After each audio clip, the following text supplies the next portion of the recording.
What is going on, Culture Junkie Nation? I am Kenshiro. Welcome back to another great episode of Culture Junkies Live, episode 221 on the dial. So, today we're going to be talking about... I have no idea what that is. Okay. Sorry. Ghost in the Shell. Yeah, I have no idea what that is. But no, today we're going to be talking about all things fighting game in the fighting game community, because a couple of weeks ago it was rocked by scandal. And we're going to be joined by a very special guest talking about the topic, who has a very intimate knowledge of the subject. So to my right is the great Dr. Kuji. Across from me is Mr. GQ. What's up, fellas? Hi. I'm doing good. You're doing good? Yeah? Everything's good? I think we need to get you some WD-40 for that chair, though. I think I need to get myself a green chair. No, you don't. Green's the best color, bro. You don't need a green chair. Yes, I do. GQ, blue shirt, blue drink. Mm-hmm. All right. He got Okay, that you're ready. blue. Got to coordinate. Yeah, got to coordinate. What was that from? What movie was that? Oh, come on. I know the movie, but I know what it was. Come on now. I know who said it. Friday. No, it's not Friday. Yeah, it was. It's not Friday, bro. It's an Eddie Murphy movie, first off. And it was with, I can't remember his name right now. It's off the top of my head. You know what I'm talking about. Grandpa on the Boondocks, whatever. No, that's what made me think it was Friday, because it was David Alan Greer's father. Yeah, he had the mushroom shirt on. Yeah, it was Boomerang. Yeah, Boomerang. That's it. Boomerang. I was going to say distinguished Boomerang's gentleman. I was like, it's not. He was like, yeah, coordinate. What's up to all of our friends and family that are in the chat, including King Takeem, who says he thought I was rocking the NWO bandana. Actually, that wouldn't have been bad if I was rocking the NWO bandana today. Well, you get some NWO money. Yeah, right. Patreon. Sign up for Patreon. Wolverine Solid X, what's up, brother? Yeah, How you doing, sir? And all you friends out there, buckle up. We're going to have a great time. Let's run the gamut. Now that I have my coffee, I'm ready to watch Radar. All right, bet. So actually, I will start it off today. Today's Run the Gamut. Starting off, remember back in the day when we were growing up watching the Teenage Mutant Ninja Turtles, the best episodes were the ones that had Usagi Yojimbo in it. Well, Netflix has just signed, is basically signed to bring the world of Usagi Yojimbo to a Netflix CGI animated series. It's not going to be starring the same character that we're familiar with. It's going to be set in the far-flung future, but it's basically the same world. I'm kind of excited about it when I saw it. I'm a little disappointed that it's not going to be the same guy that we saw in the Teenage Mutant Ninja Turtles, but hey, these things need to breathe. New eras, new things need to come to life. I'll still check it out. It can't be bad. Well, actually, no, I take that back. It could be bad. It could be, but I don't think they're gonna. I wasn't a fan of that She-Ra, man. I'm sorry. That just wasn't. It wasn't made for me, and I know it wasn't made for me, but I'm just saying. Yeah. What you got? There's a lot of people that died, so I'm not gonna dwell on that for too long. Kelly Preston, the gentleman from MythBusters, Grant Imahara, and what was the girl's name from Glee? Oh, Naya Rivera. Yeah. She was the most tragic one because she was trying to save her son, it seemed like. And that lake, I guess, is dangerous. Like very dangerous. They need to close that. Yeah. Because if that many people have passed on because of that lake, probably like, look, y'all can't swim here, y'all can't kayak here, boat here, nothing. You stay away. And Kelly Preston, of course, if those of you that didn't know, is wife of John Travolta. Yeah. And I didn't even know she was fighting breast cancer. To see that she died of that was kind of surprising. That was definitely tragic. One thing on top of that, to piggyback off your Usagi Yojimbo thing, apparently they were announcing a turtle story called The Ronin. The Last Ronin. I'm Did looking that come forward out today? to that. Is that today? I want to read that. I keep seeing people hype it up. I think it was today. It might be today, but either way it goes, I'm going to have to pick that up. Oh, yeah. I need to know what's going on. They haven't even said which turtle it is. Yeah, that's the thing that gets me. It's like, that's kind of cool. It makes you think there's going to be Michelangelo because... Everyone else is a little too obvious, except for Donnie. Donnie isn't that obvious because you wouldn't think that he'd be the one to go on that vengeful attack. Leonardo's too easy. Raphael's too easy. So they have to be one of the other two. Wouldn't you say? Oh, yeah. Give Mikey a story arc. All right, Dado, go ahead. What's your last thing to finish it off before we introduce our special guest? Well, I think what we talked in the pre-chat is about Nick Cannon got fired from Viacom because he said some things that people don't like. I'm not going to repeat those things. Please don't. I'm not. I'm rather keep my opinion to myself about it and about a lot of that stuff. But it's kind of a shame. But apparently, the cancel culture of which we are kind of going to be talking about that's how it is now. You say whatever it is, and then you're just apparently done. Yeah. For life, forever. Yeah, I think what you run into is a lot of people can't either read in the context, or we're in a headline culture where the headline is what people think the entire thing is about. It's just like, well, there's a little bit more to it under the surface if you took a little time. But most people don't want to take a little time. Yeah. Absolutely. All right, that was Run the Gamut. We got a lot to get to, so let's start to hit the ground running. Let's hit the next topic.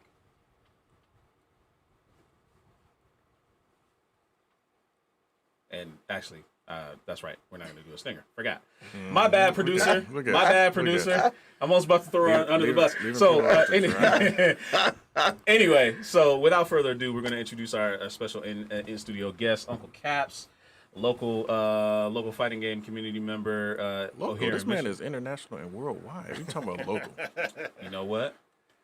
I'm humble. I'll let the man speak for himself. I'm a humble man. Right. So I'll let the man speak for himself. What's up, Caps? What's going on? I take whatever people give me. I'm humble. Right. Thank you for being here, man.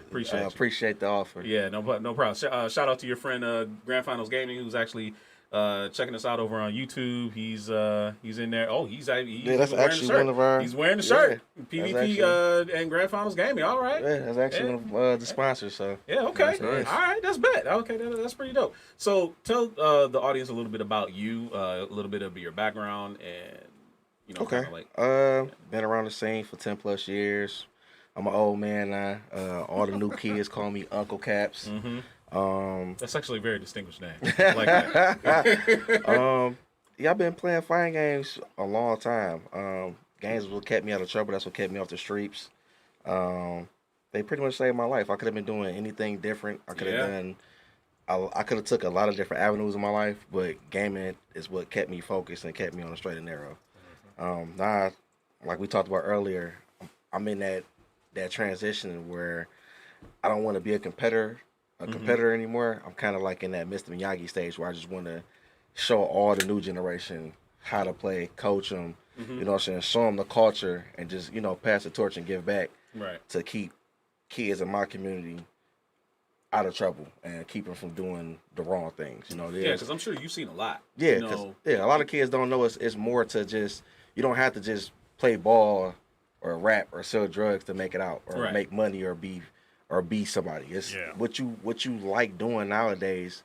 As long as you got a camera or a phone and you can do it and put it in front of you, you got a personality, you can do it. Yeah, so absolutely. That's what I'm about. I'm just showing the youth, this is part of the culture. So, right. Okay. Yeah. Yeah. So Dido actually had a great question for you in the pre-chat, and actually, I remember you said you actually had a story you wanted to talk to us about a little bit too. Okay. But your first fighting game, the one that actually made you fall in love with fighting games, what was that? So my first fighting game was Killer Instinct on Super Nintendo, and I remember this because my dad had it, and we used to go back and forth all the time from playing that to Mario Kart. And of course, I didn't like it because I always got whooped on. Of course, right?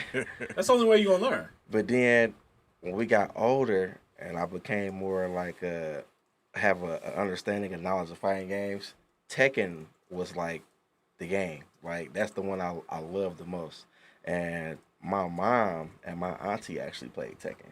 Wow, so nice. Seeing them play it, and we just hitting the buttons and going you crazy. Said your mom and your auntie? Yeah. Nice. Yeah. Wow. We just hitting the buttons and going crazy. And okay. They just mashing. Okay, I got you. We mashing our hearts out. So that was the game that was like, okay, this is it. This is what I like. I love this. Right. This now wait, was the original Tekken, or are you talking like Tekken 2? Tekken 2. Okay. Yeah, because I was about to say the original Tekken was. It was there. It started it. But the 2 is when it started to come into its own. Yeah, that's when it became its own. Like that's when it was like, oh, okay, this is what we doing now. This is okay. I got it. Because 1 was like almost a virtual. It was almost virtual fighter, like super high jumps and all the other craziness, and I was just like, it was still fun. It was still fun. No, don't get me wrong, it was still fun because Wang was all sorts of cheap in that one. Hell yeah! But you still had super high jumps in 2 though. Yeah. You did. I never you knocked someone on the ground. They would jump high and punch the ground and pop up. It was like the funniest stuff to me ever. Oh yeah, it was like again, it was a kung fu movie come to life basically. So it was all sorts of fun. But 2 is when it all changed. And it was just like King got the chain throws. Log had even more like Bruce Lee in him. I'm like, oh, this game is amazing. So what was your first? What was the first game that you played competitively then? Tekken. It was Tekken? Yep. Okay. Tekken. Which one, though? Which one? I'm gonna say 5. It's 5. Okay. Yep, 5. And the person who, because you know, at around then I was like what we call hood good. It's like you can beat everybody in your neighborhood, but you Right. never played Right. the person who can actually play this shit. Like, you Right. never played professional. Right. And then it just so happened a guy down the street stayed from me. His name was Adonis. And I'm online. We on Facebook talking shit because my boy's like, you know, one of my boys down the street from me, he play games. Like, this is what he do. I'm like, I'll fuck him up. We're all talking hella shit, right? Of course. Because at this time, I'm hood good. I ain't never been beat. Like, Right. I beat everybody ass. I talk shit. I go home. Yep. So he's like, I'm talking shit to him on Facebook, and he just barely responding, not saying too much of nothing. So I'm thinking in my mind like, oh, he ain't about that shit. You know what I'm saying? He ain't about that action. So then I finally get invited to come down the street. Literally, he stays 2 houses down from me. So he have a little I mean, casual he was night. literally right next door. Literally like- right there. Literally, right? Okay. So okay. on some girl next door type shit. Right. I'm looking out the window and I can see this nigga. Yeah. So they finally have a casual night, and I get invited, and he like, yeah, I wasn't gonna invite you because you be on the internet talking shit.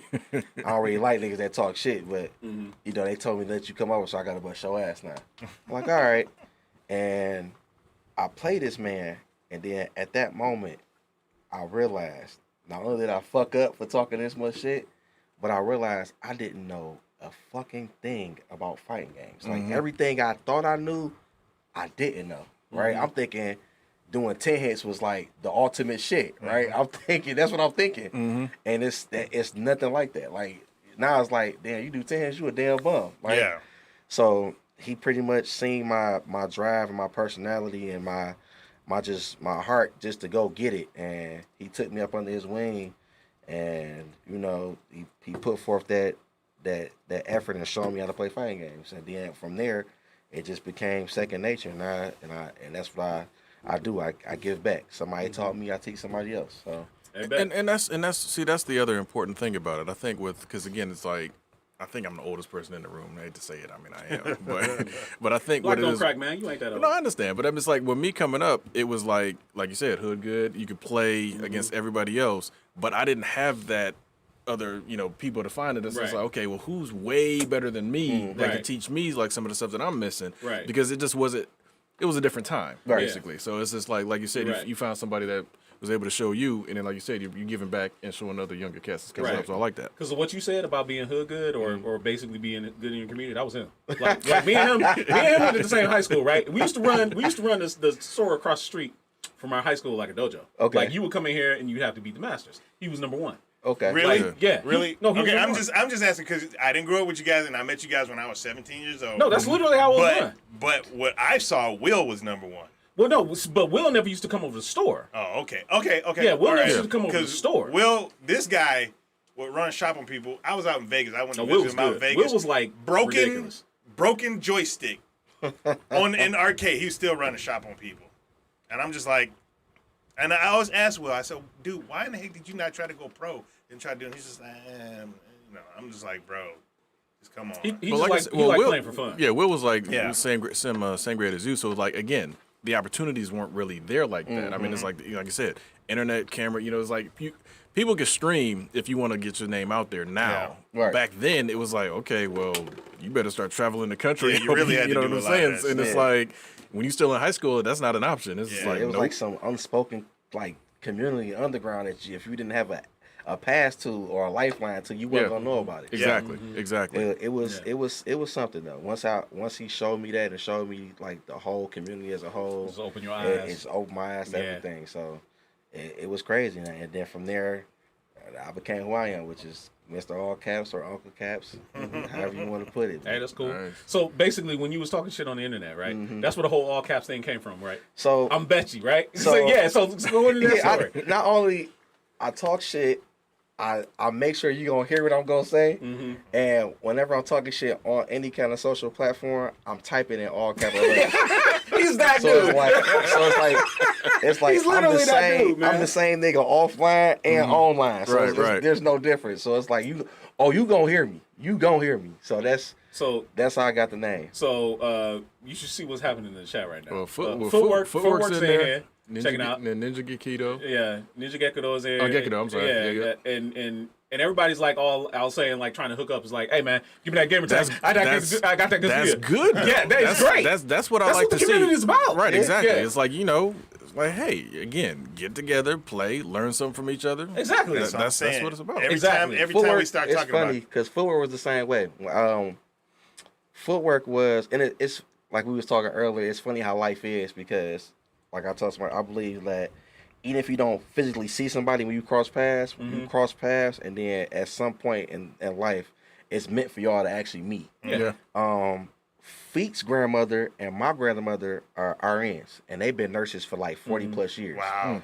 They've been working together for years at different hospitals. Feet grandma, my grandma talked that my grandma know his whole life story, and his grandma know my whole life story. Oh, wow. But me and Feet had never physically met. Okay. So he come around, we beat his ass in games, he get upset, we talking shit to him, and one day we about to play, and it's like, he like, come pick me up. I'm like, all right, I'm about to come scoop. So I'll go pick him up, and I have my grandmother's truck this time because my car was in the shop. So I pick him up, and his grandmother's like, who do you know work at the VA? Because every nurse got that little sticker in their truck. She like, who you know work at the VA? I'm like, my grandmother. She's like, what's your grandmother's name? I'd say Doris. She say, Doris Smith? I say, yeah. She say, I know your grandma. I've been working with her for all these years. She say, your daddy name is this, and you got a son this, and this, and that. I say, what? It was like a fortune teller telling you my whole story. So for y'all out there that ain't melanin, that's an automatic in right there. That's like automatic. this man is good with that family already off of that alone. So then at that moment it was like he is like that's like I told him like you my brother now. You like you Right. my little You brother. family. Yeah. You family. Yeah. So when people, it's funny when we out and about, we be like, hey, how you doing? I'm Chris. They be like, and what's your name? Oh, I'm Chris too. But y'all just said y'all brothers. We are. Y'all blood? Yeah. Well, who was? Listen, don't ask too many questions. But yeah, Feet came around. It was the same thing. We showed Feet how to play, and I look at Feet. Feet go to EVO, play MK11, top 50 in the world. So y'all just raised him up, basically. Yeah, he came, and it's like, and I'm not gonna say that I'm the man that has all the knowledge, but Feet went through our school where it was like one person teach you this, one person teach you that. So it's like everybody's giving you knowledge, and Feet was just soaking it up. And Nice. See, that's the shit I love about the FGC. It's literally like a martial arts school. Like you go through shit and you learn something from everybody, and once you pass the master, it's like, go on, grasshopper. And he just just the man now. He whooping ass. He top 8, top 16 at every event he go to. So, like I said, it's all about passing the torch and paying it forward. Yeah. So Nice. we got before we move on, Smooth Biscuit wants to say hello to you. It says we need to hook up before you retire. Big Mar, we need to hook up and play. It's been I know too who long. Big Mar is. Yeah, bet. So But that's why I say. That's one of the things that I like about fighting games, because the reason why I know them is because fighting games. They threw a tournament back in '97, and I just happened to see the freaking and I end up going, and like, first off, because where I grew up, I also grew up in Detroit though, but my area of Detroit, nobody played video games. They were all out in the streets. They were all either balling, doing that other stuff. I played video games, always got caught up for it.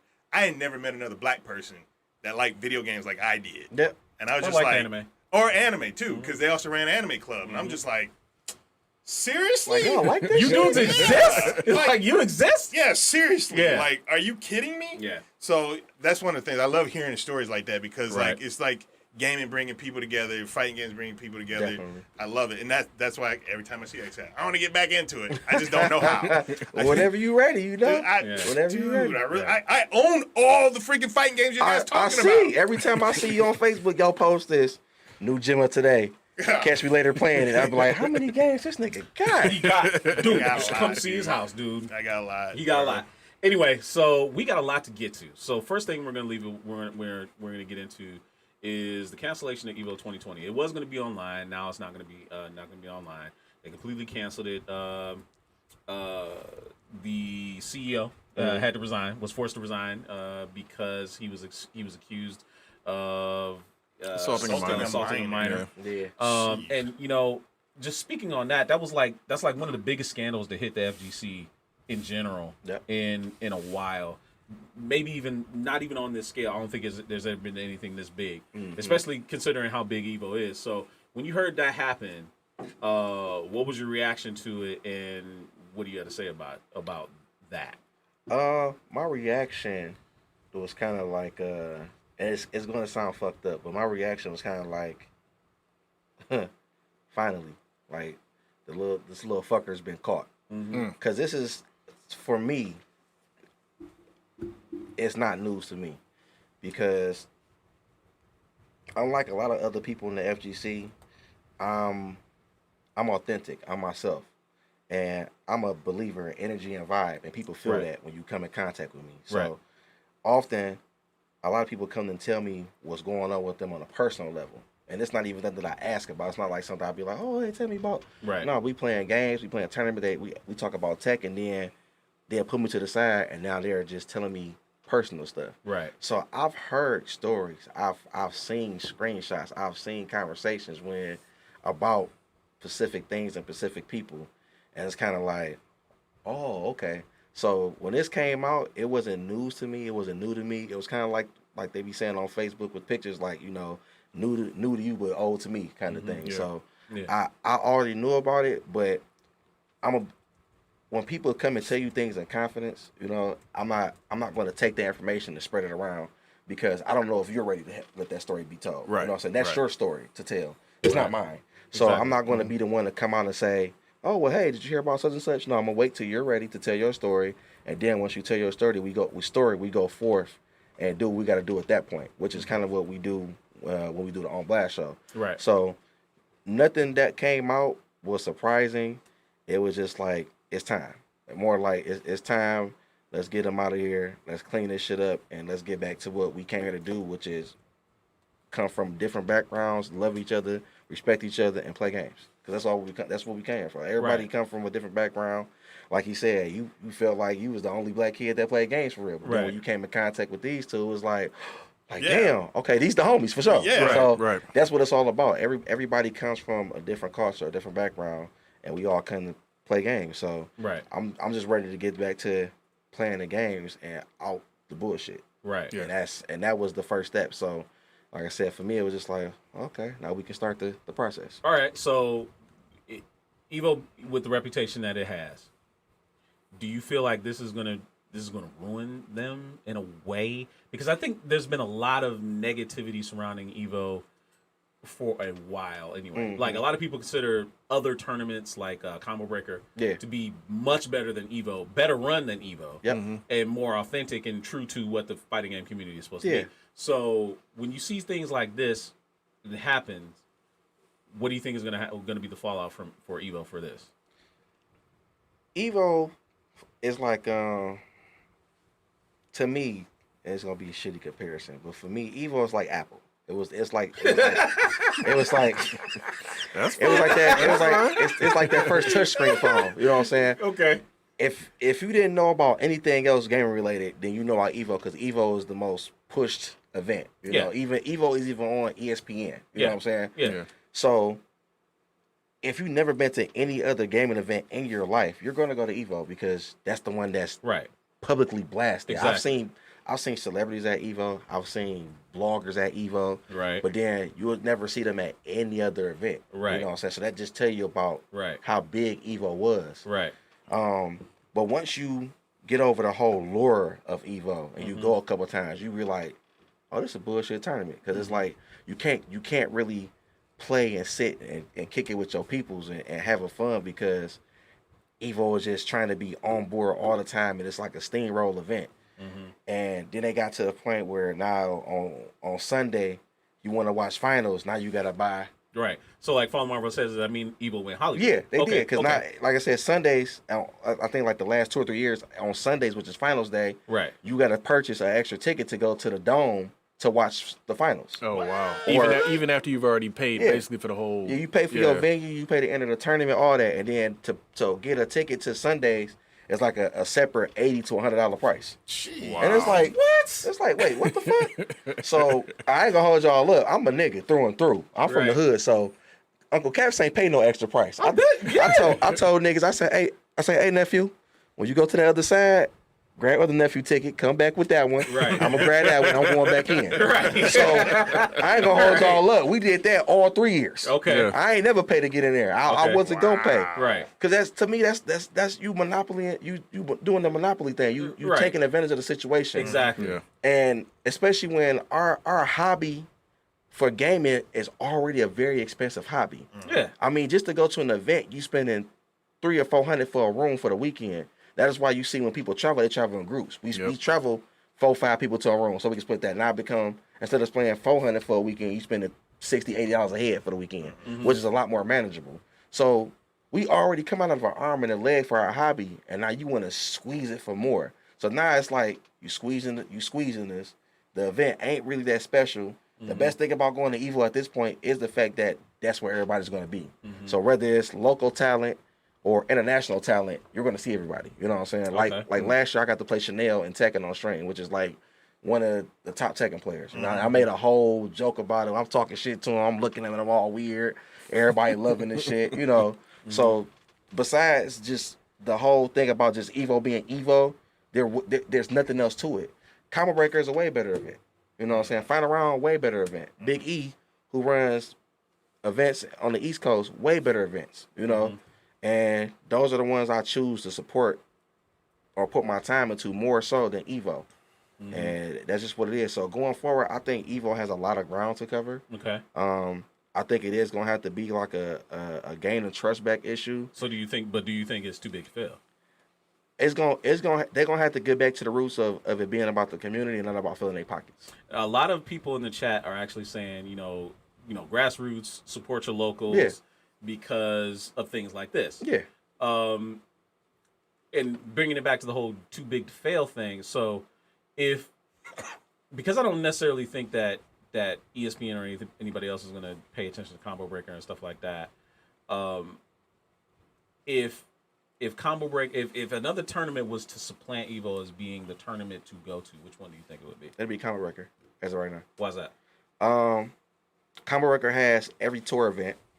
So they have the Namco tour for Tekken. They have the Capcom tour for Street Fighter. They have the Guilty Gear tours. They have the Dragon Ball tour. They have the Combat tour from Mortal Kombat. Every pro tour that there is on the lineup for every game, Combo Breaker has access to. Combo Breaker also pays homage to older style games, which are CVS 2, MVC 2, Third Strike, old SNK games. I saw them playing the Super Nintendo Turtles fight. Yeah, they doing that. They still playing TVC, which is Tatsunoko versus Capcom. Oh wow! Which was on the Wii. Wow. They pay homage. It's about when you go to Combo Breaker. Just to put it simply, Combo Breaker shows you that it's about you as the player. It's about the community. Rick isn't trying to fill his pockets and pump you dry. He's about He's about supplying entertainment for you. You know what I'm saying? It's like going to a concert. You know what I'm saying? When you go to Combo Breaker. So real quick, what it sounds like is Combo Breaker is what EVO probably originally was when it started. As far as it's the games, we here to have fun. We here to to basically do the tournaments. But it's not so much about the spectacle because I think EVO became about the spectacle once it was like, okay, well, Harada's gonna be here to announce for Tekken, Ono's gonna be here to announce for Street Fighter, and it's just like, okay, that's cool, but I want to see the actual gameplay, and again, the trailers are cool, but I'm going to see them, the next day on YouTube anyway. It's like, and it's crazy. Yeah, it's crazy. Okay, yeah, because that's like at EVO, if you're not a big name, you're not going to get any love, right? At Combo Breaker, you can be the smallest person in the room, and Rick is going to make sure that you feel that love. That's cool, right? That's cool. And he has different events where like you can buy into a pot to play your favorite character and be on stage. Yeah. So if you're not gonna be able to get that playtime on stage, which is what everybody. That's what everybody wants to do. Everybody wants to go to the event and be like, absolutely. Hopefully I can make it on stage and play. Right. Even if I get my ass beat, just the fact I can be on stream. I want to be on stage, right? Yeah. Rick has different things to do in his tournament that you can put yourself on stage. So once again, he's supplying you, the player, the community, with a way to get what you want. So out of the chat, I want to bring up something. So Gekido brought up something saying Rick don't ask for pay stubs to vendors. The hell is that all about? I'm gonna leave that one alone. No, man. No, man. Come on. I'm gonna leave that one alone. If it's something, All right, if it's all something right, leave that one alone. like that, no, I'm man. gonna leave that one. Yeah. Damn. Certain things, you gotta stay out of. I was told you gotta stay out of grown folk business. So It's like that. Okay. certain things I right. don't even dip in. Okay. So moving on. So you brought up. Let's move to the main event because this is where we really came here to talk about. The main event. All right, so the fighting game community, and you brought this up. You've heard a lot of stories about some really twisted, dark shit that goes down in the FGC. Mm-hmm. So, like, and you yourself personally have faced some of this. Mm-hmm. You know, I've been a witness to some of it on the side. A lot of people, some people in the chat definitely know, but some of our viewers probably aren't really hip to a lot of this shit. So in the fighting game community, a lot of really nasty, petty shit really goes on. Definitely. And also there's that twinge of deviancy too, because the Smash community just got hit with what was it? Cinnamon? I think it's Senpai. Senpai basically got busted for screwing around with when she was 21 with a 14-year-old dude, like 14-year-old boy, at a tournament that she basically rode with and basically kind of molested in a way that he alleges. I don't know if it's true or not. But where there's smoke, there's fire. It seems to be. But you're saying shit like that goes down all the time. Yeah. So talk a little bit about some of the dark side of the fighting game community that a lot of people just really don't realize. It's like just like anything else in the world, it's a good and a bad. I hear a lot of stories from people being woken up out their sleep to somebody on top of them. What? Damn. Somebody that got slipped something. It's crazy, and it's like you would think because you're coming into a community where you're supposed to be safe, that it's going to be different. But people have to realize that just because you're in a community, you're still dealing with humans. You're still dealing with people. Right. And people, and it's shitty to say, but some people are predators. Right. But I hear it all, and it's sickening. It's saddening.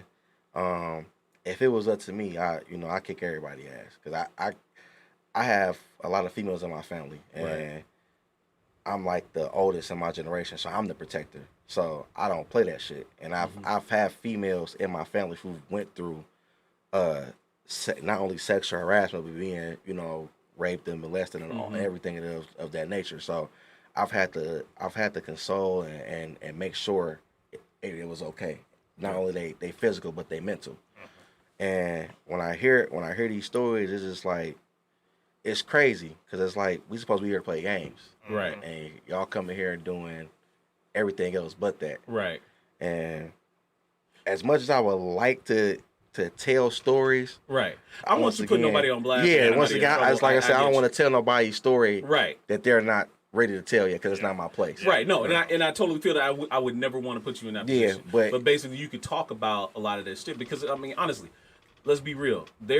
I remember one cat, I forget his name, who was in the fighting game community.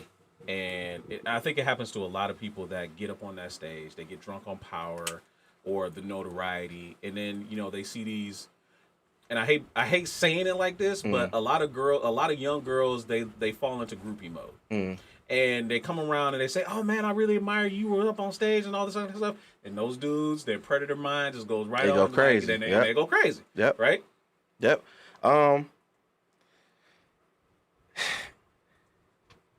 It's not weird. It's just you watching people, you see what happens, and it's like wow, I never would have thought. Like, it's a guy that I know who I thought was like, and he's a big name person, right? He's somebody who's supposed to be like a community guy, works for one of the companies that do pretty good work for the community, and I'm thinking this guy's like legit, like this my man's, right? Always look out when he sees us, the whole nine.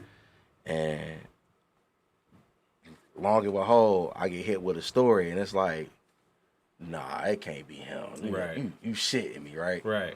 And then this person ups the conversation where he's physically and actually apologizing for his behavior, right? And it's like really, dude? Mm-hmm. Like nigga, you here. So Right. you supposed to be above that. Right. But then, like you said, people get that power trip and they feel like they can do whatever Right. without getting caught. And I think that's what happened to Joey at Evo, is that, you know, he had that power trip, yeah. you know, and then he was like, you know, I can make these dudes jump through hoops and do whatever I want, and I can get away with it, you know, because I got this power over them. So, you know, and it's not just a sexual harassment thing. Like, there's a lot of racism that goes on. In Yeah, FGC. yeah, So, definitely. Like, yeah, like the thing with Big E and Larry Shamblaka, who run Final Round. mm-hmm. I see these two men, and they're like the only black TOs in the FGC, right? Mm-hmm. I see these two black men put on hella events. They care about the community. They do hella shit for you, right? Mm-hmm. But they get shitted on the most. They not inside this so-called inner circle with other TOs that get all this extra favoritism, you know, from different shit different vendors and different vendors and shit. Yeah. And it's like why?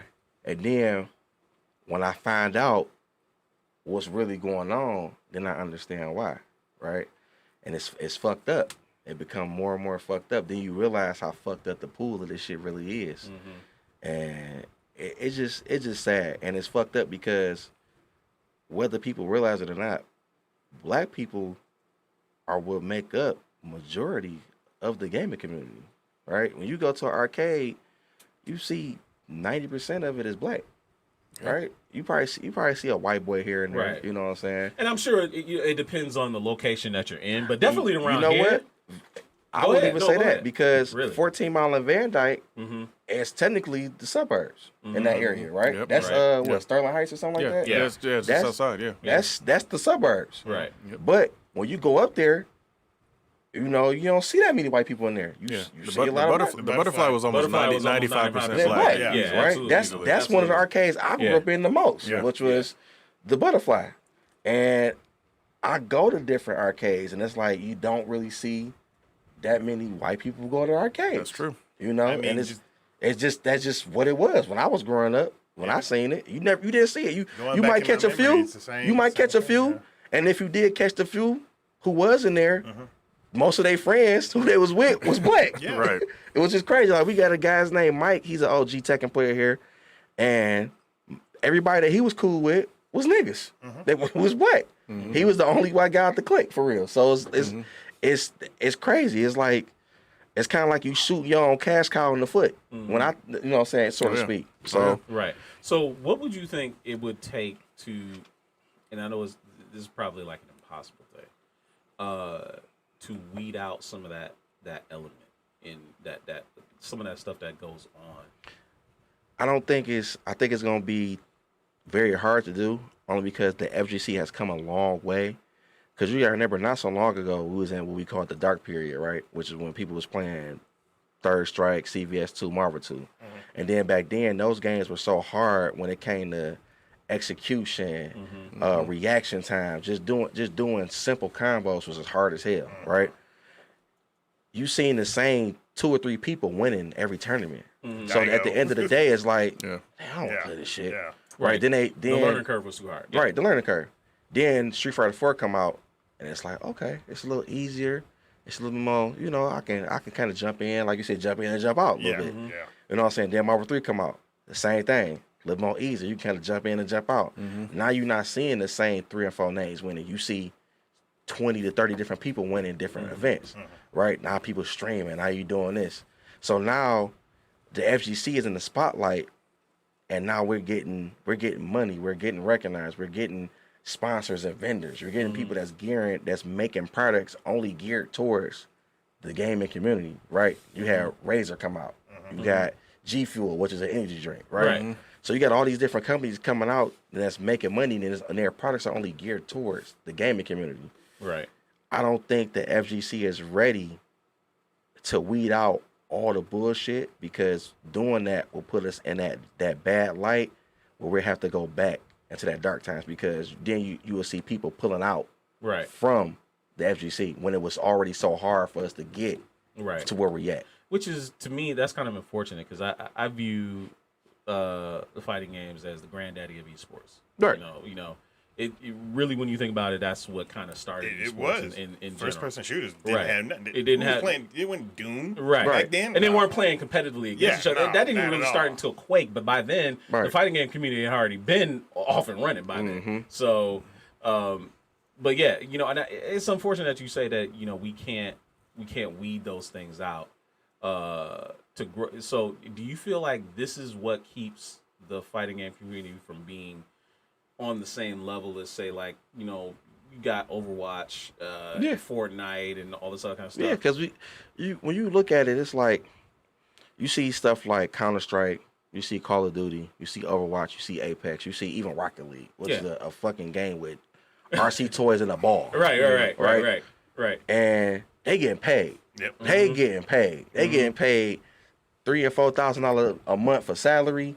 They buying these little fuckers houses to stay in, rent free, moving them out overseas so they can see something different, experience something different, and then you got us, right? And then it's like the redheaded stepchild, basically. The freckle child, right? The ugly duckling, exactly. Yeah. Like where's like, all we fucking that? Started all this shit. Where's all that for us? Yeah. But then you gotta look at everything that it is. You know what I'm saying?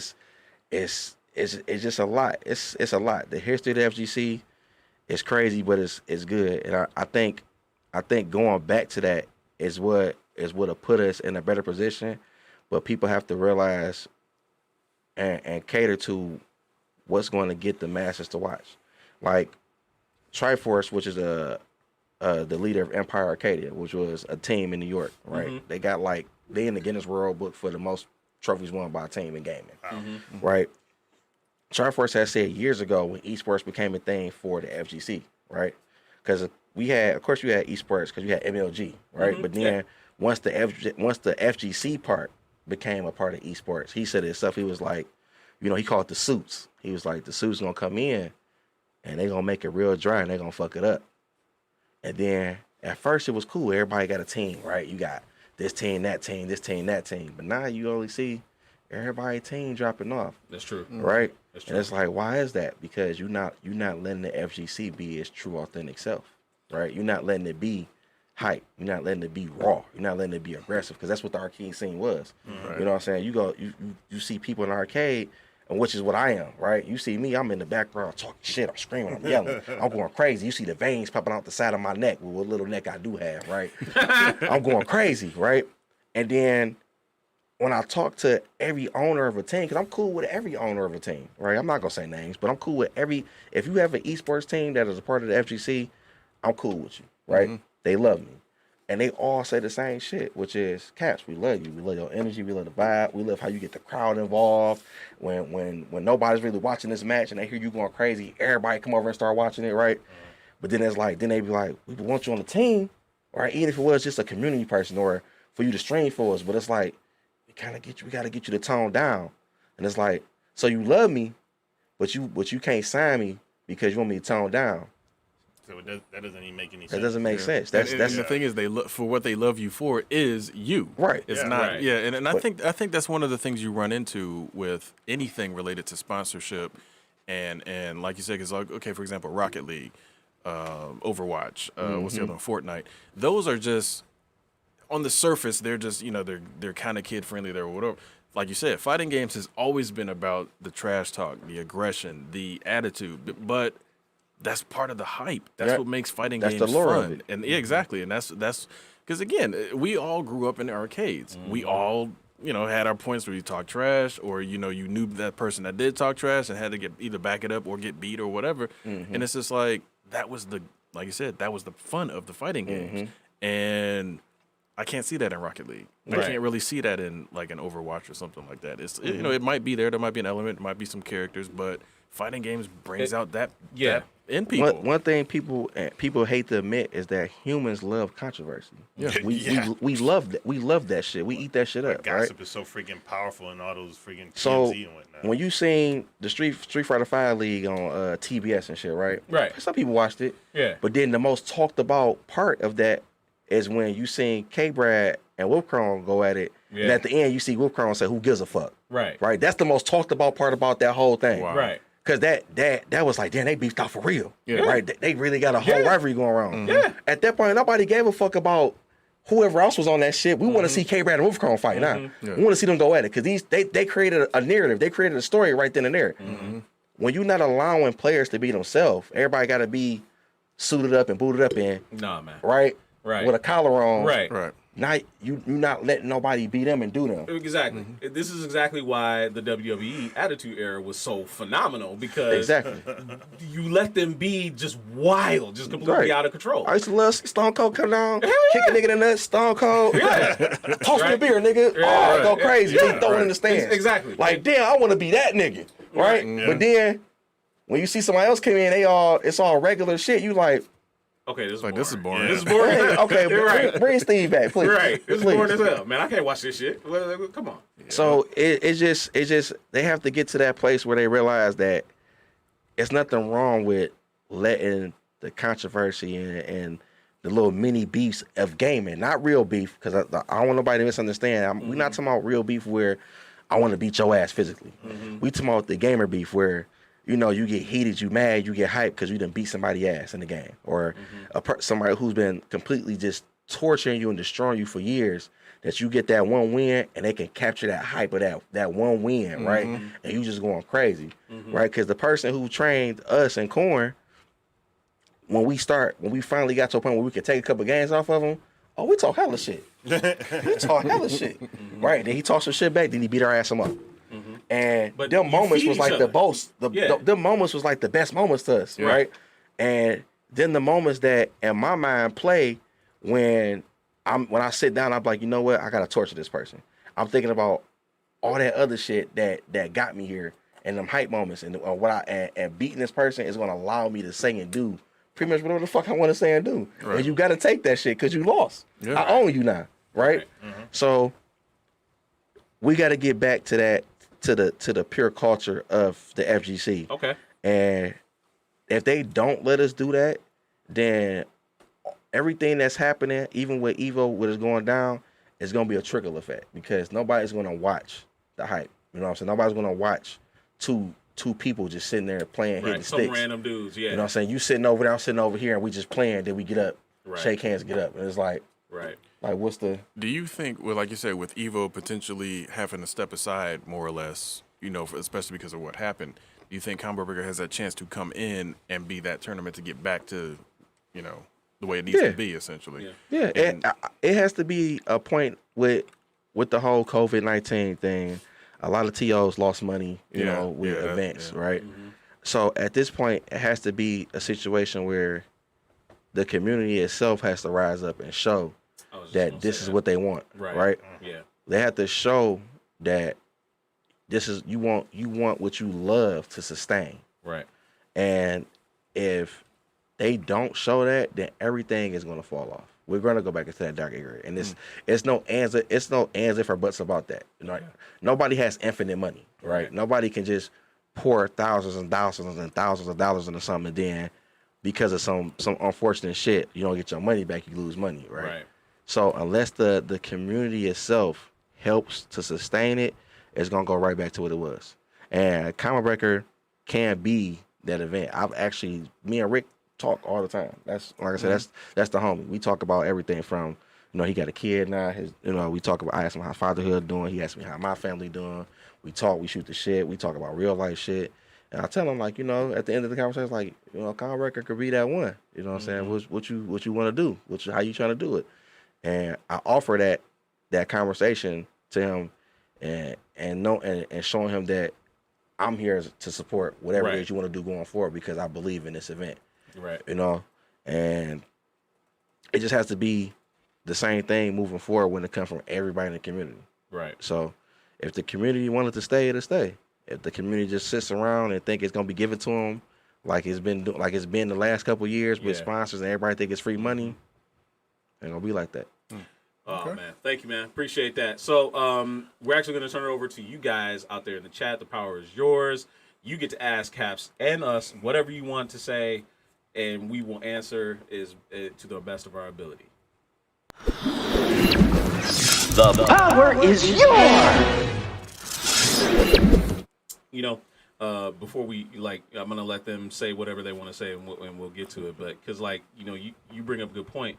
Nothing will beat the hype of the FGC, anything in esports, because until any of those first-person shooter things can produce the same level of hype that EVO Moment 37 can do with J1 versus Daigo and Third Strike, if you can match that, okay, yeah, I'm with you. But nothing in the world could ever match anything like that. I've yet to see. I've yet to that see was just anything that was like that. I think personally, and this is just me, I think because shooters don't have as much depth as fighting games, right? Exactly. So Right at all. when you see this shit, it's like damn, how do I do that shit? Right? I see people all the time go to Call of Duty, watch somebody quick scope, somebody bring you in a personal lobby and teach you how to quick scope in like 5 minutes. Right. And now you out there quick scoping, you going 35-2 in a match, in a team deathmatch, right? Right. Yeah. Whoop-de-doo, how hard is that, right? But then you watch, like you said, you watch EVO Moment 37, and you try to go parry Chun-Li Super, and it's like, nigga. Yeah, try it. Try it. Like, nigga, I think, I matter still of can't fact, do that shit to this day. if you bought Third Strike Online. online when it came There's a back out, challenge for that. it's a challenge for that, Yeah. right? Yep. I ain't even did it. Right. I ain't even. This I shit's think hard. I parried like the first 2 or 3 kicks, and then I got Right. all in This my shit's face. hard, And this dude. man did that in a tournament. In a tournament. In the heat of the moment. Dude, Exactly. with a Like, sliver of life left. So I think and you touched on something real important right there. I think what it is about fighting games and esports, the average person understands a fight. They understand, okay, somebody's got more energy, somebody's doing this and that, blah, Right. blah, blah. If I walked in and was watching, let's say ESPN broadcast like Call of Duty, okay, I get it. I understand what's basically going on because I'm a gamer. But the average person looking at it is like they're just running around and shooting. Like, Yeah. okay. I watch Counter-Strike on Twitch. I'd be like, even though I'm a gamer, so I'm interested in watching all games. I watch Counter-Strike. I'd be like, why my nigga running around flipping between the knife and the gun? Does that make you run faster or what? Exactly. Yeah, But- I see him switching shit. I'm like, I don't know what's going on. Right, but Street Fighter or Tekken, it doesn't matter. In all the fighting games, okay, somebody's gonna win, somebody's gonna lose, somebody got a little bit more energy, and I get it. You get punched in the face, you lose energy. It's instant understanding from the general audience. Go ahead, Right. man. All right, so a couple things out of the chat. First, we're going to ask Supreme. He says, out of Twitch, he says, with all due respect, you guys haven't seen them because you're biased / preference towards fighting games. I totally disagree with that. I totally disagree with that because we have watched these matches. But because of what happened in that moment, just the white knuckle of everything, of how that thing flipped within 2 seconds. Yeah. Yeah. You can't replicate that with shooters. If you haven't seen it, Preem, you have to look it up. You have to watch the whole look match, it up and 'cause see it's that like- match because it's just like, dude. Literally, it gave me hairs on the back of my Dude, neck when I yes. first saw it. I was like, Dude. And the thing is, that was actually, if I can remember right, probably one of the first viral videos Yes. of back in the day, especially Yeah. for fighting games. This was like back in 2000. Yeah. Like we were in the office Yeah. and we watched it. Remember Arvell put that up on the computer and we watched it. We were like, what? This was like before YouTube Yeah. and Yeah. everything really truly took off. Dude, seriously, with all due respect, first-person shooters and third-person shooters, all those things are competitive. You can get heated in them, but you're not getting heated in the exact same way as playing Right. a fighting game. Yeah. You're just Right. not because certain things like from the first-person shooters that I've seen and played is usually team-based, right? A lot of it's team-based, so it's not just you on your own. And if your team goes down and then you do something, yeah, you're gonna feel great. Right, that's great. Fighting games, it's always you. It's just you. you. It's you. Yeah, it's you. So like if you won, you won. If you Right. fucked up, you fucked up. Right. And to see that dude, just to see that freaking what he did, he literally would have died.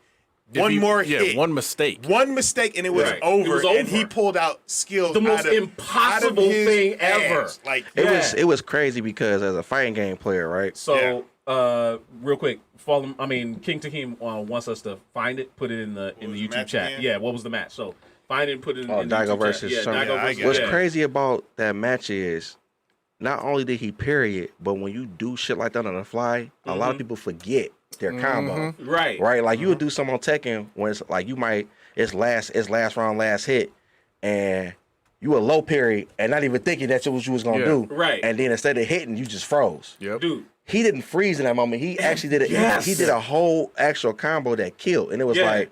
That takes a lot of mental fortitude. Yes. It takes a lot of focus and a lot of concentration. Right, It was like, because it's like the parry, I think, built up his super meter because the super wasn't even full Nope. yet. No. So it's like he had to remember that I'm about to get super. I got to do this combo, chain into this, into this. He had, and to do the right combo to get the rest of the meter. Right. To get access to his super gauge, to even perform a super to Not kill. only Because the dude had like half an energy Not bar even left. just that. He had to do the jump in. Yeah. That's the other crazy Jump thing. in, It's like he yes. parried He the whole missed the thing, jump in. jumped in, parried Yes. the last kick into his combo. And it's just yes. like, it's Because like, dude, jumping fierce on third strike gives you the most meter gain, and Yeah. it gives you the most hit stun, and it takes the most damage. Right. So he not only did the most optimal combo from that situation, but he did the most optimal thing to give himself enough meter to finish it off. And, Right. and all these things have to be going on in your head while you're playing, and it's that all moment within was that just, split and that split was just second. the moment people remember because of how ridiculous it It's was. ridiculous. There are hella matches that go on in tournaments that just the whole game, the whole time, people are going crazy. I remember final round 2012, we there, and Dominion had a match in Street Fighter 4, and the whole match, all he did was space out and hit this guy in the face with the fierce from Gao. And Gao's fierce in that game looks like he stiffed the shit out your ass, right? And the whole time he stiff, we like, oh, oh, and we like, damn. The whole match, and it's just he killed them the whole round with fierce. It's like, damn, really? wow. And the audience is going crazy the whole match. Yes. I haven't seen anything like that when I watch any kind of first-person shooter Right. match. Right, I haven't seen people go from the time they sit down to the end of that match. People just, I haven't seen nothing like that. Yeah. You might get a moment or two where something happened, they're probably like, oh shit. But other than that, no. I think, like I said, I think it's just because even people that don't necessarily play, you understand the fight. Like you can watch a boxing match, you can watch a martial arts tournament, because it's just one-on-one. You understand immediately what's going on, and it's just like with first-person shooters or some of the other ones. It's like, okay, well, all right, how many people are playing right now? Right. You don't even know. It might be like 10 people on the team. You know, Like so it's just, Ninja Geico said something too. If you watch Marvel 2, the Justin Yeah, Wong, the Jay Wong had Wong and Cyclops. with Yeah, Cyclops. oh, when he had that when he Cyclops ran- going, yeah, he was yeah, building he a ran meter. the and squad. yeah. Yes. Yeah. Because Cyclops is mid-tier. Yes. And he took out a whole He squad ran by the himself. squad. He ran the squad. I was like, I'm think blasting shit out that nigga. Yeah, And it's I like, was like, oh my God, Jay Wong, you ridiculous. Yes. shit like The that shit was is epic, ridiculous. dude. Yes, the shit was epic, man. The shit And, was, and that's, I think that's the thing. The fact that it's like it's just one-on-one is two people like playing, having that chess match in their head, trying to figure out like, okay, if he misses this, or like you said, counting frame data or whatever it may be, if he misses this, this is my opportunity to jump in there and go for whatever. Right. Versus, like you said, 5 minutes since somebody taught me how to do the quick scope. yeah. You screw It's up, like, you no, dead. fighting games take years Yeah. to like get to those levels where it's like you it's- can read. Yeah, it's like that crazy, man. time in And- the UFC when Anderson Silva thought he was gonna play around and do that and that nigga got caught. When he got caught on the chin, I was like, whoa, you fucked up. And a lot of people who don't play games, 'cause I'm a lover of all games, right? So the thing that killed me with the FPS scene competitively was when you found out that they take what's that drug? It's something that make you concentrate. Adderall? Yeah, you found out that a lot of people who in the FPS scene took Adderall to help you concentrate, right? Wow. So they not naturally doing all this shit. They on bringing a it drug in. high as Yeah. hell, going crazy. Right. So then about a couple years ago, it became standard for teams to drug test their players. Yeah. Wow. For this specific thing, Right. right? So it's like, damn, it's like, so y'all tainting the craft of the shit, right? Right. You never heard of nobody in the There's no FGC faking in the fighting FGC, games. right? Because Yeah. you know, no matter what, it's too much shit in a fight game to focus on just this one thing. Exactly. You can't just focus on punishment. You got spacing. Yeah. You got it's too much shit. Footsies, everything. It's too much shit. Yeah, It's too much shit. Like, dude, this is like dudes could be at home playing on their playing in their favorite with their favorite stick, programming in macros. You get to a real tournament and that shit's taken away. You can't replicate that. Yep. Yeah. You can't replicate that. So I'm sorry. It's just So it's a lot. Right. It's a lot that go into shooters and between Yeah. shooters and fighting games. When we talk about skill level, fighting Right. games is just where it's at. I mean, we're not trying to. We're literally. I'm sure he's got his opinion. He loves fighting games. He even said he came back with a rebuttal. He was like, a fighting game is like 36 minutes, and whereas a round of PUBG might be like 21 minutes. I said, well, that's kind of what we're talking about. It's like you can't fit that same white knuckle. You got best of 5 rounds to win this shit out. I'll tell you what, and this is how you can end all conversation when you're talking about skill level and depth between the two. You can't name one person that plays FPS professionally that can play a fighting game. But I can name multiple professional fighting game players that can play actually FPS. bust ass in FPS. Yeah. Yipes being one of them. Yipes play Warzone, all that shit, and he busts ass. Will. Right? Will can do it. Yeah, our buddy can Will. do it. Yeah, Will can do it. Yep. Yeah. You know what I'm saying? And that's just one. You know what I'm saying? Right. I can name plenty more, but I'm gonna just Right. name one, right? And that's crazy, right? So when you think about that alone, Right. that alone should show you the skill gap between Right. people who can come from what world to play what. Right. And that's all. I leave it like that. So Wolverine Solid X actually had a question earlier. go ahead. He said, the question is Tekken 7 the best Tekken? No, Which one is? the best Tekken would be I don't say it's 5. Man. T3 or Tekken Tag 1. Tekken 3 is my favorite one. Tekken 3 is yours? Yeah. Tekken 3, that was the one I won the tournament in. All those years ago. T3 and Tag 1 was beautiful. Oh, yeah. Right? Tag 1 was so basically amazing. was basically Tekken 3's engine though. Yeah. So Yeah. that's With all the characters. Yeah. So, but then you got T4, which wasn't even, nobody even talks about T4. That was just a gone in the wind game. Right. That was an T5 was experiment. good. T5 was And then you had T5 DR, Dark Resurrection. Yep. That was good.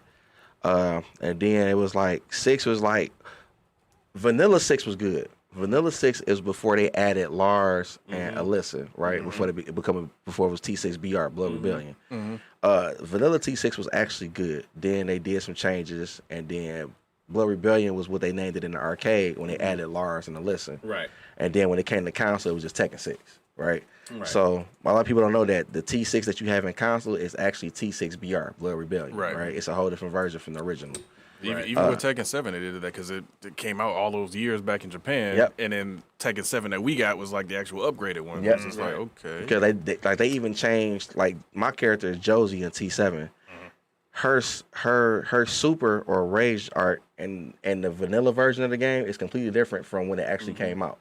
Yeah, Right? because doesn't she do almost like Sean's punch where she punches you up and then punches you back down? That's her new one. Oh, that's the new one. Okay, but the old original one was something different. Yeah. was something Right. completely different, but apparently they had to take it off due to cultural and spiritual reasons. Somebody from a different group, ethnicity, found it disrespectful. Really? To their Okay. to their culture, so they had to Okay. change it.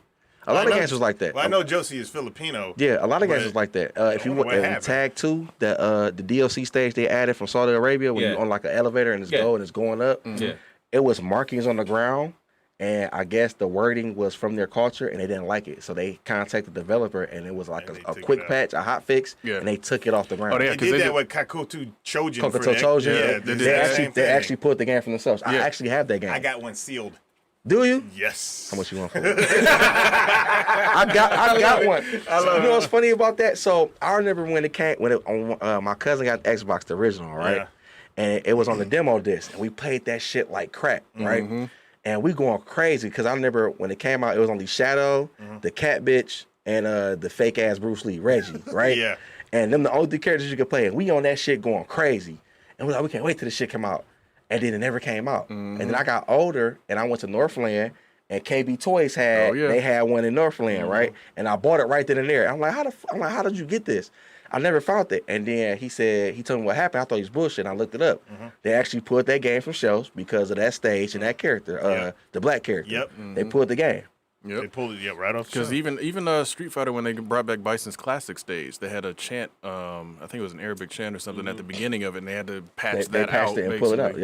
Yeah, and I then think re-release it. that fighting game was on sale for like a week, and they pulled it. Okay. So if you didn't get it within that week, it got Right. pulled. Oh, yeah. So speaking of Street Fighter, so a follow-up question that Rigor Mortis had said, what was the best Street Fighter? And we've already had more than a few answers. So for me, Grandfather's Game, man, I'm with him. Like, Third Strike is the best Street Fighter ever. So you want to hear something Period. funny? Yeah, go ahead, man. Third Strike is actually the bummiest Street Fighter. Oh Man, wow! please, I don't want to hear that nonsense. Wow. Man, So It's what do you think of this one? it's good, but some of the mechanics in that game are wildly clunky, right? And you have to be a fighting game player to kind of know what I'm talking about. It's crazy. It's like the parry system isn't as strict as it was on earlier iterations. Oh yeah. So they kind of opened up the window, and then now it still took skill to win. I'm not gonna lie, the better player in that game always wins. Always wins. But that was one of the games where they tried to low key close the gap between casual gamer and hardcore gamer, right? And they tried to close that gap a little bit, and the people who actually play fighting games know that. So it's kind of like we played it, but a lot of old school fighting game players do not like Third Strike. Grand Final said, "Did you like Street Fighter 5?" I don't like Street Fighter 5. That shit is ass. I hear that about a lot of Street Fighter 5. Garrett knows this. That shit is ass. So he's just trolling. He's trolling. Yeah, He's okay. He's just trolling. fucking troll. Now, real quick, before we wrap it up, this Yeah. is one thing I did want to bring up because we actually talked about it a little bit earlier. Yeah. What's your take, especially with EVO trying to go online and some of the tournaments trying to go online, and obviously the infrastructure in our country just isn't right for it? What's your opinion on that, especially since a lot of people are like, okay, I can play Call of Duty and this and that over online with no problems, but then fighting games, because of the precision involved, there's usually that little bit of a takeaway because it's like, well, if you get a half second of lag, your combo is basically dropped. That's literally why this dude won't play online. No, that's my own personal. Yeah, That's he one literally thing that won't play does online bother for some me. shit like that. Yeah, what's your So- opinion on it? Online promotes nutty play because of the drop frames, right? I don't like online play for real. It is ass. It sucks for sure. Definitely not a fan of it. Some games, especially fighting games, because let's be honest, fighting games don't sell out like that, right? It's only a small percentage of fighting games that sell, right? Oh yeah. So to developers and all that, they don't feel that it's worth the money wise to give the game a dedicated server, Right. right? So when people try to compare Call of Duty and other games, right, to fighting games, you have to remember that y'all sell out millions and millions of copies, right? So Right. the developers feel like it's worth it to have a dedicated server because anything they put out is going to go sell, Yeah. right? It's not like that with fighting games. Like how many? I'm pretty sure if you go down your block right now and you go into a house that has a game, 2K, Madden, and Call of Duty, and or Fortnite or Apex or Overwatch is guaranteed to be in that house, Yep. Oh, yeah. right? Yeah. Definitely. Right? You probably get 1 out of 10 on the block that don't have that game, right? But then when you go on the same block and look for fighting games, you might get 1 or 2 out that block out of the 10 Yeah. that got a fighting game, right? That's true. So if 2 out of 10 houses on every block is only getting a fighting game, how much money are they making?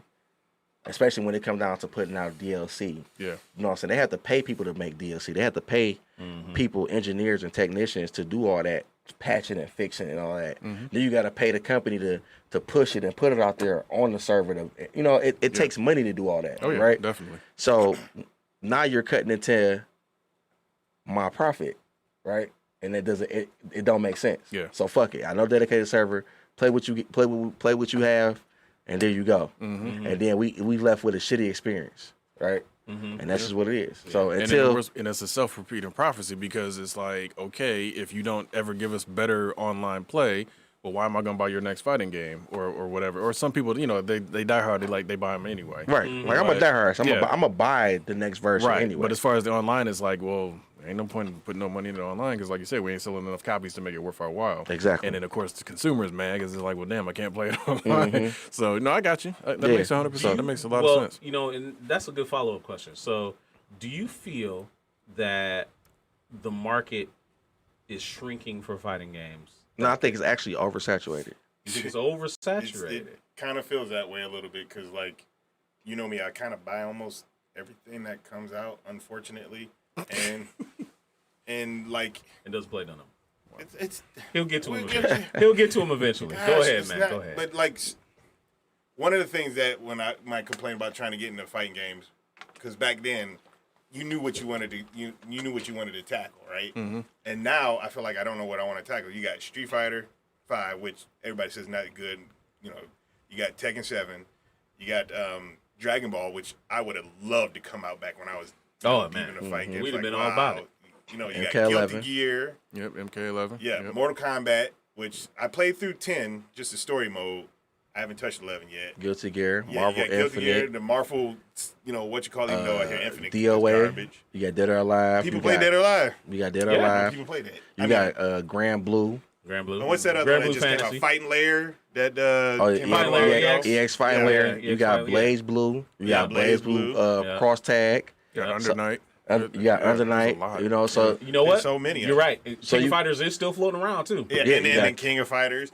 And it's just like, if you never got out of it, it's probably not that hard to say, you know what, I'm going to be this one, this is going to be my main, or I'm going to freaking take like 4 of them and do these things. But like, basically what I'm going to say, if you were in my shoes, what Soul would you do? Calibur. Yeah, and then Soul Calibur. And Samurai First off, Showdown. yeah, I should spin this into a question for you. If you wanted to get into fighting games right now, what game would you start, and how would you go about doing that? if Make you that the last question. Go ahead. if you're talking about ease of play, I would say Street Fighter 5. Off the rip. Yeah. If you're talking about the most fun game, rewarding game to play, I would tell you Tekken 7. If you're talking about a game where I don't recommend you play at all, because it's going to stress you the fuck out, I would say Dragon Ball. Yep. Dragon Ball. Yeah, man. Only because Dragon Ball is, unless you come from playing versus games where you have to learn how to scramble a lot, that game is gonna frustrate you because not only do you have to learn how to scramble, but that game has the weirdest shit where you have to sit there and block mix-ups for like 5 and 10 minutes, and it's like, real, man. it's like, my nigga, man. when do you stop hitting the button? So there's no pushback like they did in No, Marvel 2? no. They have one. It's have a reflect, but Yeah. that reflect button isn't like Marvel. Like, No. you can push block on the frames, right, on the block frames. Right. On Dragon Ball, you can't reflect on block frames. You have to wait till you're at 0. Yeah. And then, or there's a gap, and then you can reflect. Yeah. But then, if you get staggered or baited or shimmy, Yep. then when you reflect and somebody pop you, you It's get a wrap. counter hit. Now you about to get TOD. For Yep. people who never know what that is, a TOD is called touch of death, which means one touch, you die. Yeah. Right? So then you lose a character. Then you gotta they come in. Now you gotta reset the neutral. Now it's like, damn, what the fuck? And I think that's the only thing I do like about Dragon Ball is that when the character dies, they don't do you how Marvel do you. Oh yeah. Like, throw you Just in the drop you fire. right Then into you it. duck right in. Yeah. You gotta guess the oncoming mix-up, right? Right, Which is right, fucked right, up, right? right. Like, damn, which way he about They to go? literally reset you. Right? They literally reset you Yeah. at neutral in Yeah. the middle of the screen, so that you have an actual fighting chance. Yes, So I now do you go appreciate back. that. So now you go back to who's the best scrambler. Yeah. Right? So yeah. So Right. if you talking about a game, the game is enjoy. I'm not gonna lie. I love it. like the game. I have fun playing. I like the way it look. I like the way it play to a certain extent because like it's fun. The basic combos are easy to get into, and they got like the auto combo system. You know, A B B B B. So it's fun to get into. But then, like I said, like when you start fighting the pros, they doing all these long ass block strings. You sitting there doing this. The All whole day. game, it's like, dog, my nigga, when is it my turn? Right. Like, do I gotta guess? When can I stop blocking? So what I do man? is once I block enough and I get some meter, I level 3. Oh. I just mash level 3, and if there's any gap in your block string, level 3 come out and blast your ass. Oh, that's a good strategy. So that's my shit. Don't take my shit. Don't steal my shit. Don't steal my shit. God damn it. That's Uncle Cap's tech. Don't steal my shit. It works too. You better ask Right. about it. All right, bet. Cameras up, y'all. So, man, Caps, it's been a blast having you in, man. I appreciate it. This can't be the last time. We got to get you No, in here on we some can other definitely shit, do this again. Yeah. You never know. I this- might want to be a regular. I might want to be a Hey, regular. you know what? We need need another a fourth. Yeah, we need a fourth. sir. I might want to be a regular. Yeah. So, but yeah, everybody, we're gonna go ahead and get out of here. So, next week's show, we're gonna be talking about Comic-Con is actually gonna be happening starting next week. Comic-Con at home. So we're gonna Comic-Con online. So I mean, that's gonna be a new experience for a lot of people. So we're gonna be talking about that. But if you did enjoy the show, make sure you do come over to our Twitch channel, twitch.tv/Culture Junkies, because we're doing a lot more gaming over there. We're really on a push to try and get to Twitch affiliate. So we would really appreciate any push and support that we can get in that endeavor. Also, speaking of support, please hop over to patreon.com/Culture Junkies. You can be a part of the Culture Junkie Nation for just $1. $1. So once again, I want to thank Uncle Caps for coming in. Where can everybody find you, man? Oh man, I'm an old man. So I don't get down with the TikTok and the Snapchat. You can just find me on Facebook at Chris Carey, or you can find me on Twitter, which I'm barely even on that shit. Really? Where it's corn_Uncle Caps. Yeah, I got to that point. I just What about your spot, man? What about your spot? So If anybody we have local wants a to come. gaming lounge. Me and Footwork have partnered with a guy named Lance in our city, and he has the same mission statement as we do, which is giving back to the community. And we put a gaming lounge in the city on Wyoming. It's 15850 Wyoming. It's in the Fitzgerald neighborhood, so Puritan and Wyoming area right there. And every day from 5 to 11, we're open. It's $7 for an hour. You give us $12, you get to play all night. Also on Fridays, I host events there. So like Tekken tournaments, Dragon Ball tournaments, Street Fighter tournaments, whatever you want to play, you come in and play. We host an event, come win you a little money, come learn a little something, the whole nine. So just pushing that, getting it off the ground. It's just been hard doing it only because of the COVID. Yeah. So it's kind of like y'all will be yeah, we'd be way out there. Yeah. If there was no COVID right now. Yeah, because it's messed It's up. a nice Because spot. yeah, it glow in the dark at night. Yeah, it's a We nice actually spot. had some birthday parties set up because we do birthday parties, Yeah. and then we had to suspend the parties because we had to go through the shutdown, and then it's like, okay, we trying to open up, but now we might go through like a second wave of shutdown, so it's like, but definitely just while ride we the wave. playing, You be right. come out, like I said, every day, Monday through Friday, 5 to 11, and on Fridays, I'm hosting a little special event. It's still gonna be open, but from that 7 to whenever area, we just be in there playing, getting it in. So come learn you something. Come get beat up on. I'm gonna tell you now, you come over there, this ain't for the faint of heart. I'm gonna talk my shit, but Yeah. you gonna learn something for sure. Hey man, Nice. your ego's at the door, man. That's Yeah. that. Yeah, you better do that. Yeah. Anyway, man, thank you for coming out, man. We Appreciate really it, appreciate you. it. So, make sure you come back next week for another great episode of Culture Junkies Live. I'm your host, Kishiro. For my friends, the great Dadakuji and GQ. Hope you all have a great week. See you next week. Take Bye care, now. everybody. Oh, and yeah, big shout out to Big Preem to let us be on his Omelet. He's over there hosting us on Omelet. So anybody who's watching on Omelet, you want to chat with us, come through on Twitch. Go ahead and give us a follow. Ninja Gecko did. I appreciate Yeah, that. Ninja Thanks. Gecko did. Yeah. He said he using level 3 tonight. yeah, Ace Arcadian, yeah. He gonna use the tech tonight. Yeah. Good night, everybody. Have a great one.